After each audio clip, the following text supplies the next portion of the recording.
Bueno, a continuación te voy a explicar lo que vas a hacer en la parte de la práctica de la unidad 3. Tiene que ver con la parte de usar, en este caso, un dispositivo, el mismo que ya tienes, que es una jeringa que tiene un émbolo, incluso adaptado a un termómetro. Bueno, ¿qué vas a hacer? Vas a iniciar como lo que hiciste en la unidad 2, que no es otra cosa más que establecer un volumen inicial dentro de tu jeringa, es decir, ese va a ser el volumen de tu sistema. Entonces este va a ser el primer dato que tú vas a tener, el volumen inicial o volumen 1. Otro dato que vas a tener, en este caso, pues es la variable de la temperatura. Vamos a suponer que está a 25 grados Celsius.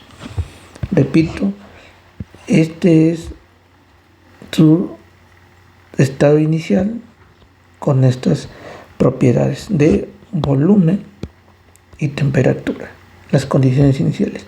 Ahora bien, recuerda que lo que tienes aquí adentro es aire. Entonces aquí tienes esta cantidad de aire a esta temperatura. ¿Qué vas a hacer? Bueno, lo vas a calentar. Ese calentamiento lo vas a obtener sumergiendo la jeringa con este volumen de aire en agua caliente, y le vas a generar a tu sistema un proceso de calentamiento. Sin embargo, nos hemos percatado que al inicio el volumen no cambia. En lo que va ganando energía, lo que viene siendo nuestro sistema, es decir, el aire. Entonces el volumen no cambia. Entonces, al no cambiar, ¿sí?, ese volumen, pues estamos hablando de un proceso isocórico o isovolumétrico. Entonces va a pasar cierto tiempo para que el volumen del aire cambie, pero mientras no cambie, pues ese volumen se mantiene constante. Entonces, repito, podemos decir que tenemos un proceso isocórico. Sin embargo, aunque no cambie el volumen, lo que sí cambia debido al proceso de calentamiento, es decir, donde tú le estás agregando energía en forma de calor a tu sistema, lo que sí cambia entonces, pues es la temperatura. Esta temperatura, ahorita podemos mencionar de forma arbitraria, no sé, una temperatura de 45 grados Celsius. Y me vas a preguntar, bueno, ¿y eso cómo lo determino? ¿En qué momento? Ok, tienes que ser muy observador, ¿sí? Vigilar en todo momento la parte de la temperatura. Incluso yo te pediría que registres, obviamente, la temperatura inicial, o sea, llamarle temperatura 1, temperatura 2, temperatura 3, 4. Aquí posiblemente te puedo confundir un poco, pero esto se refiere nada más a los momentos en que tú vas a tomar la temperatura, ¿sí?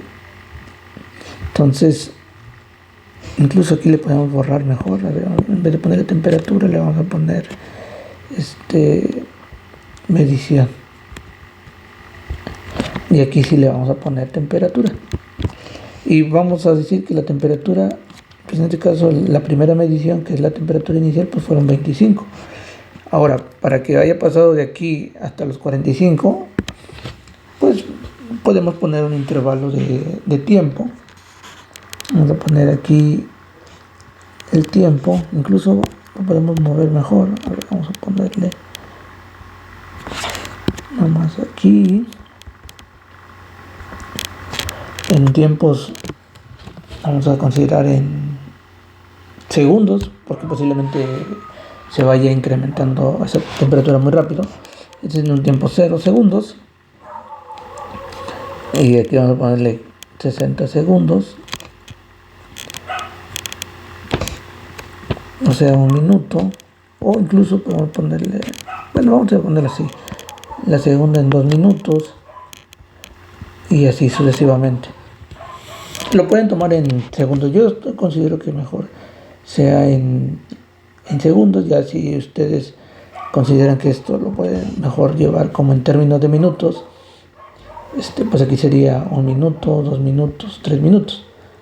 Pero bueno, ahí ustedes pueden decidir, y sin embargo, pues sí hay que tener en cuenta esa parte del tiempo. Entonces la medición 1 pues en un tiempo 0, y esta sería la temperatura inicial. Y la medición 2 pues va a ser después de 60 segundos, y lo que nos dé 3, 120 y así sucesivamente. Vamos a suponer que se tenga de esta manera. Ahí está. Entonces, ¿en qué momento yo termino de tomar la temperatura? Ok, en el momento que yo empiezo a observar el desplazamiento de ese émbolo. Cuando yo ya vea que ha cambiado el volumen de esos 20 mililitros, yo tengo que parar. Bueno, no tanto el proceso, lo que tengo que parar es el registro, en términos de que este es el proceso isocórico. ¿Sí? Entonces, cuando yo observe que ya el volumen va a cambiar, entonces yo puedo cortar el registro de la temperatura con respecto a los datos para un proceso isocórico. Entonces vamos a suponer que aquí en la quinta medición vamos a cerrar lo que en 200 segundos, se alcanzó esa temperatura, y es cuando yo me di cuenta, que el volumen empezó a cambiar. Entonces en ese momento ya tendría todos los datos de tiempo y temperatura, pero únicamente yo a eso le llamaría que es el proceso isocórico, porque una vez cambiando el volumen ya no es proceso isocórico. ¿Sí? Entonces te pido que estés muy al pendiente del volumen. O sea, el volumen va a ser predominante para que tú consideres el número de mediciones. Vamos a suponer que no llegas ni a la quinta medición, llegas a la tercera, por ejemplo, y ahí ya llegó a 45, suponiendo, ¿no? Entonces hasta ahí ya terminaría no en la práctica, sino el registro de datos para lo que tú vas a llamar un proceso isocórico. Entonces aquí tú tendrías un volumen, por ejemplo, de 20 y una temperatura de 45. Y estas serían las condiciones iniciales y finales que representan al proceso isocórico. Repito, no quiere decir que se termina la práctica o se termina la toma de datos. No, solo se termina para el registro del proceso isocórico. Entonces yo aquí estoy diciendo que hasta la quinta medición, en el segundo 200, se alcanzó 45 grados, y es cuando yo noté, ¿sí? Le puse atención, y ya empezó a correr ese émbolo. Se empezó a desplazar ese émbolo, y yo observé, por ejemplo, que ya tenía 20.1, por ejemplo. Sería un ejemplo. Obviamente yo no esperaría que marcar esto. Yo cuando observe que ya el émbolo se está desplazando, yo ya digo, hasta aquí ya podemos decir que se acaba el registro para el proceso isocórico, y hay que tomar el tiempo y la temperatura. Y repito, entonces serían las condiciones iniciales y estas las condiciones finales del proceso isocórico que yo estaba observando. Bueno, y ahora de aquí, ¿qué cálculos vas a hacer? Bueno, tendrías que ir a ver lo que viene siendo los problemas resueltos. De igual manera, pues te lo platico. El orden igual puede variar, sin embargo, pues va a depender, ¿verdad?, de cómo quieras tratar todos los cálculos. El orden puede variar. Sin embargo, si me guío de un poco de lo que se plantean en los problemas resueltos, pues yo, por ejemplo, tengo una fórmula que dice así. Entonces, pues observo que tengo presión 1, temperatura 1, presión 2, temperatura 2. De aquí, ¿qué conozco? Bueno, pues conozco la temperatura 1 y la temperatura 2. ¿Quién me los dio? Pues mi termómetro. Ahí entonces estos datos pues no hay que calcularlos, solo hay que tomarlos. En este caso, ¿cuánto sería? Repito, pues el de 25 y el de 45, porque repito, este es para la parte del proceso isocórico. O sea, todo lo demás dices, oye, entonces ¿para qué lo tomé? Bueno, es importante que también tengas un registro, una base de datos del registro de la temperatura con respecto al tiempo, porque incluso se puede proponer una gráfica. Pero bueno, ahorita eso no es como que lo más importante. Ahorita pues vamos a continuar platicando con esto. Entonces dices, pues de aquí yo conozco este y este.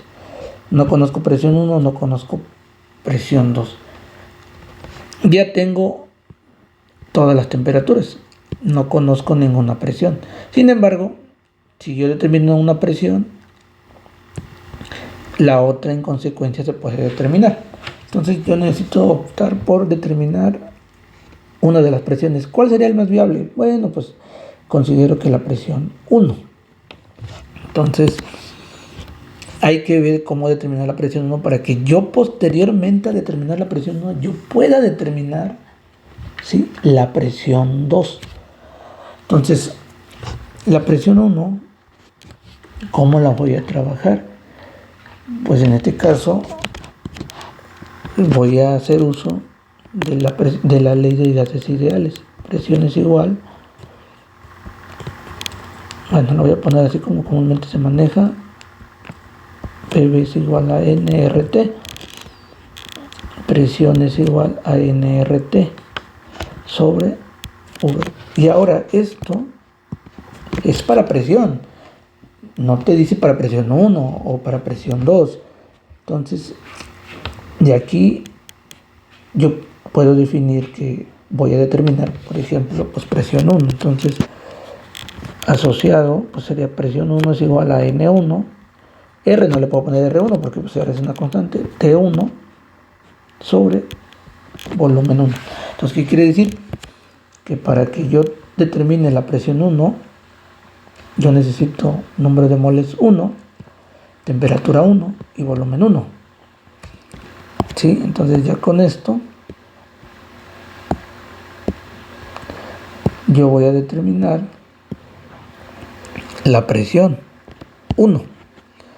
Y en su momento esta presión 1 la voy a meter aquí. Y entonces nada más me faltaría determinar esta. Esta no la tendría, pero ya tendría este y este. Entonces de aquí yo en su momento, más adelante, ¿verdad?, podría despejar y obtener la presión 2 en consecuencia. Entonces me voy a centrar en esto porque lo necesito para acá. Entonces, ¿cuánto va a valer N1? Porque me lo están pidiendo. ¿Cuánto vale R? Porque me lo están pidiendo. T1 y V1. Es decir, ¿cuánto vale N1, R, T1 y V1? En el orden, pues no conozco N1. ¿Sí? No lo conozco. Entonces, yo tengo que buscar la manera de cómo determinar esa N. Y entonces yo puedo optar por la fórmula que yo ya había manejado previamente, o en lo que viene siendo en la práctica de la unidad 2, de la 2.